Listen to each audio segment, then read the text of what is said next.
Details ಸಿಗ್ತಾ ಇದೆ. ನರೇಂದ್ರ ಮೋದಿ ಅವರು ಬೆಂಗಳೂರಿಗೆ ಬಂದಿಳಿದಿದ್ದಾರೆ ಅನ್ನೋದರ ಮಾಹಿತಿ ಲಭ್ಯ ಆಗ್ತಾ ಇದೆ. HAL ವಿಮಾನ ನಿಲ್ದಾಣಕ್ಕೆ ಅವರ ಏರ್ ಇಂಡಿಯಾ ಫೋರ್ಸ್ 1 ನೋಡಿ ಬಂತು. ನರೇಂದ್ರ ಮೋದಿ ಅವರು ಬೆಂಗಳೂರಿಗೆ ಬರ್ತಾ ಇದ್ದಾರೆ 15 ತಿಂಗಳ ಬಳಿಕ. ದೇಶದ ಪ್ರಧಾನಿಗಳು ಬೆಂಗಳೂರಿಗೆ ಅಭಿವೃದ್ಧಿ ಕಾರ್ಯಗಳ ಉದ್ಘಾಟನೆಗೆ ಅಂತ ಹಾಗೂ ಶಂಕುಸ್ಥಾಪನೆಗೆ ಅಂತ ಬಂದಿಳಿಯುವಂತಹ ಸಂದರ್ಭದ ದೃಶ್ಯಾವಳಿಗಳನ್ನು ನೀವು ಗಮನಿಸ್ತಾ ಇದ್ರಿ. ನರೇಂದ್ರ ಮೋದಿ ಅವರು ಬಂದಿಳಿಯುವಂತಹ ವಿಮಾನ ಇದೆಯಲ್ಲ, ಅದು ಏರ್ ಇಂಡಿಯಾ 1 ಅಂತ.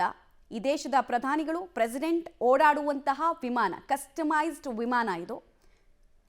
ಸೊ ಅಲ್ಲಿಂದ ಅವರು ಬಂದಿಳಿದು ನಂತರ HAL ವಿಮಾನ ನಿಲ್ದಾಣದ ಮೂಲಕ ಹೆಲಿಕಾಪ್ಟರ್ನಲ್ಲಿ ಮೇಕ್ರಿ ಸರ್ಕಲ್ನ ಆರ್ಮಿ ಬೇಸ್ ಇದೆಯಲ್ಲ, ಅಲ್ಲಿಗೆ ಹೆಲಿಕಾಪ್ಟರ್ ಮೂಲಕ ಬಂದಿಳಿತಾರೆ. ನಂತರ ವಯಾ ರೋಡ್ ವಿವಿಧ ಉದ್ಘಾಟನೆ ಕಾರ್ಯಗಳಿಗೆ ಅಂತ ತೆರಳುತ್ತಾರೆ. ಸೊ ಆ ಸಂದರ್ಭದ ವಿಜುವಲ್ಸ್ ಪಬ್ಲಿಕ್ ಟಿವಿಗೆ ಲಭ್ಯ ಆಗಿದೆ. ಅಂದುಕೊಂಡ ಸಮಯದ ಪ್ರಕಾರ TP ಪ್ರಕಾರನೇ 10:15ಕ್ಕೆ ಬರ್ತಾರೆ ಅಂತ ನಿರೀಕ್ಷೆ ಇತ್ತು. ಅದರ ಪ್ರಕಾರವೇ ನರೇಂದ್ರ ಮೋದಿ ಅವರು ಬಂದಿದ್ದಾರೆ. ಈ ಅಭಿವೃದ್ಧಿ ಕಾರ್ಯಕ್ರಮಗಳ ಉದ್ಘಾಟನೆಗೆ ನಾನು ನಾಳೆ ಬೆಂಗಳೂರಿನಲ್ಲಿ ಇರ್ತೀನಿ ಅಂತ ನಿನ್ನೆ ಕೂಡ ಅವರ ಟ್ವೀಟ್ನಲ್ಲಿ ಉಲ್ಲೇಖ ಆಗಿತ್ತು. ನೋಡಿ ಅಲ್ಲಿ ನಾನು ಹೇಳ್ತಾ ಇದ್ನಲ್ಲ, ಏರ್ ಇಂಡಿಯಾ 1 ಅಂತ.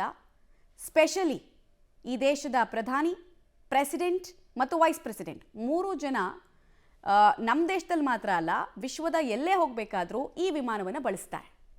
ಏರ್ ಇಂಡಿಯಾ 1 ಅಂತ ಇದರ ಹೆಸರು, ರಾಜದೂತ್ ಅಂತಲೂ ಕರೀತಾರೆ. ಸೊ ಅದರ ಮೂಲಕ ಬಂದಿಳಿದಿದ್ದಾರೆ. ಇಲ್ಲಿ ಅವ್ರನ್ನ ವೆಲ್ಕಮ್ ಮಾಡೋದಕ್ಕೆ BJPಯ ಅಗ್ರ ನಾಯಕರುಗಳು ಕೂಡ ಸಜ್ಜಾಗಿದ್ದಾರೆ. ಪ್ರೋಟೋಕಾಲ್ ಪ್ರಕಾರ ಅವ್ರನ್ನ ವೆಲ್ಕಮ್ ಮಾಡ್ಕೊಳ್ಳೋದಕ್ಕೆ ಸರ್ಕಾರ ಕೂಡ ಸಿದ್ಧತೆಯನ್ನು ಮಾಡ್ತಾ ಇದೆ. ಕಾರಣ, ಈಗ ಉದ್ಘಾಟನೆ ಆಗ್ತಾ ಇರುವಂತಹ ಕಾರ್ಯಕ್ರಮಗಳಿದೆಯಲ್ಲ, ಅದು ರಾಜ್ಯ ಮತ್ತು ಕೇಂದ್ರ ಸರ್ಕಾರದ ಸಹಯೋಗದಲ್ಲಿ ಆಗ್ತಾ ಇರೋದು. ಹೀಗಾಗಿ ಅತಿ ದೊಡ್ಡ ನಿರೀಕ್ಷೆ, ಅತಿ ದೊಡ್ಡ ಹುಮ್ಮಸ್ಸು ಎಲ್ಲದಕ್ಕೂ ಕೂಡ ಬೆಂಗಳೂರು ಸಾಕ್ಷಿ ಆಗ್ತಾ ಇದೆ. ಏರ್ ಇಂಡಿಯಾ 1 ಇದೆಯಲ್ಲ, ಈ ವಿಮಾನ ನೀವು ನೋಡ್ತಾ ಇದ್ದೀರಲ್ಲ, ಇದು ಅಮೆರಿಕಾದ ಏರ್ ಫೋರ್ಸ್ 1 ವಿಮಾನವನ್ನು ನೋಡಿ ಅದೇ ರೀತಿ ಕಸ್ಟಮೈಸ್ ಮಾಡ್ಕೊಂಡಿರುವಂತಹ ವಿಮಾನ.